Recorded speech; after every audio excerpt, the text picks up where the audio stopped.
Welcome students. Business study में आज जो हमारा टॉपिक है फिक्स कैपिटल रिक्वायरमेंट और वर्किंग कैपिटल रिक्वायरमेंट। अब देखिए फिक्स कैपिटल क्या होती है। फिक्स कैपिटल रिक्वायरमेंट होती है कि आपने अपने बिजनेस में फिक्स एसेट को परचेज करना है, लैंड, बिल्डिंग, मशीनरी, फर्नीचर्स।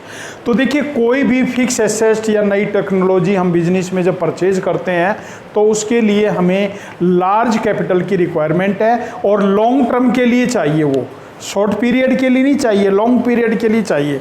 तो जब हमें लॉन्ग पीरियड के लिए चाहिए तो हम क्या करेंगे, इक्विटी शेयर इशू करेंगे, डिवेंचर इशू करेंगे, प्रेफरेंस शेयर इशू करेंगे, या रिटेनर प्रॉफिट के थ्रू करेंगे, या ओनर्स के फंड के थ्रू हम फिक्स कैपिटल को अरेंज करते हैं।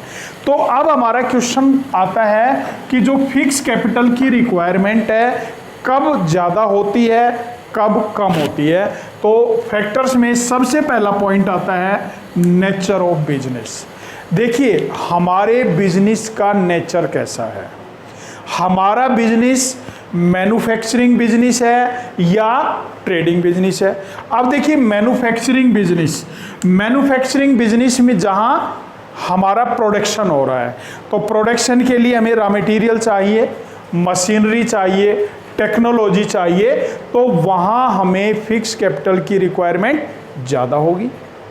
अगर हमारा ट्रेडिंग बिजनेस है, ट्रेडिंग बिजनेस में क्या होता है, हमने गुड्स को परचेज किया होलसेलर से या प्रोड्यूसर से और हमने कस्टमर को सेल्स करना है, तो कुछ समय के बाद हमारा पैसा आ जाएगा, ठीक है, या हम कैश सेल कर रहे हैं तो वहाँ हमें लेस फिक्स कैपिटल की रिक्वायरमेंट होती है। Scale of operation. अब स्केल ऑफ ऑपरेशन में आता है कि जो हमारा बिजनेस है वो लार्ज स्केल पर है या स्मॉल स्केल पर है। अगर हमारा बिजनेस लार्ज स्केल पर है तो हमें फिक्स कैपिटल की रिक्वायरमेंट ज़्यादा होगी, और यदि हमारा बिजनेस स्मॉल स्केल पर है तो फिक्स कैपिटल की रिक्वायरमेंट कम होगी। Choice of technique. अब देखिए हमें टेक्निक की चॉइस करनी है, हमें मॉडर्न टेक्नोलॉजी जो है वो अपने बिजनेस में अडॉप्ट करनी है, तो उस टेक्नोलॉजी को परचेज करने के लिए हमें फिक्स कैपिटल की रिक्वायरमेंट ज़्यादा होगी। Technology upgradation. अब देखिए आपके पास पुरानी टेक्नोलॉजी है, उस टेक्नोलॉजी को आप अपग्रेड करने जा रहे हैं, तो अपग्रेड करने जा रहे हैं तो उसको अपग्रेड करने के लिए भी आपको फिक्स कैपिटल की रिक्वायरमेंट ज़्यादा होगी। Growth prospectus. आप अपने बिजनेस का ग्रोथ करना चाहते हैं, विस्तार करना चाहते हैं, बिजनेस को बढ़ाना चाहते हैं, बिजनेस को लार्ज स्केल पर ऑपरेट करना चाहते हैं, तो उसके लिए हमें फिक्स कैपिटल की रिक्वायरमेंट ज़्यादा होगी। डिवर्सिफिकेशन। अब देखिए डिवर्सिफिकेशन में क्या आता है कि हमारा बिजनेस केवल एक ही प्रकार का प्रोडक्शन कर रहा है, अब हमारा बिजनेस 2 या 3 प्रकार का प्रोडक्शन कर रहा है, तो उनके लिए हमें मशीनरी चाहिए, उनके लिए टेक्नोलॉजी चाहिए, उनके लिए स्टाफ चाहिए, तो हमारी फिक्स कैपिटल की रिक्वायरमेंट बढ़ जाएगी अगर हम अपने बिजनेस का डिवर्सिफिकेशन कर रहे हैं। Level of collaboration. Level of collaboration में क्या आता है कि किसी भी एसेट को हमें खरीदना है लेकिन हम किसी दूसरी जो भी एंटरप्राइज है उससे कोलैबोरेशन कर लेते हैं कि हम आपके एसेट को यूज करेंगे और उसके बदले में रेंट देंगे। तो ऐसी सिचुएशन में अगर कोलैबोरेशन हो जाता है तो हमें फिक्स कैपिटल को परचेज करने की आवश्यकता नहीं होगी, फिक्स एसेट को।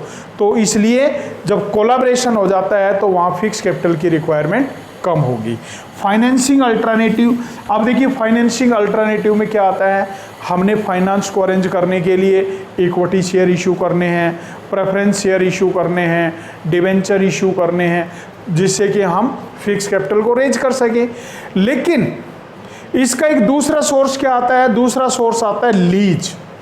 अगर किसी भी फिक्स एसेट को 1 साल के लिए, 2 साल के लिए, 5 साल के लिए हम किसी से लीज पर ले लेते हैं और उसके बदले में उसको रेंट, उसको रॉयल्टी बोलते हैं, वो देते रहते हैं, तो ऐसी सिचुएशन में हमें फिक्स कैपिटल की रिक्वायरमेंट कम होगी। इसके बाद हमारा जो नेक्स्ट पॉइंट आता है वर्किंग कैपिटल।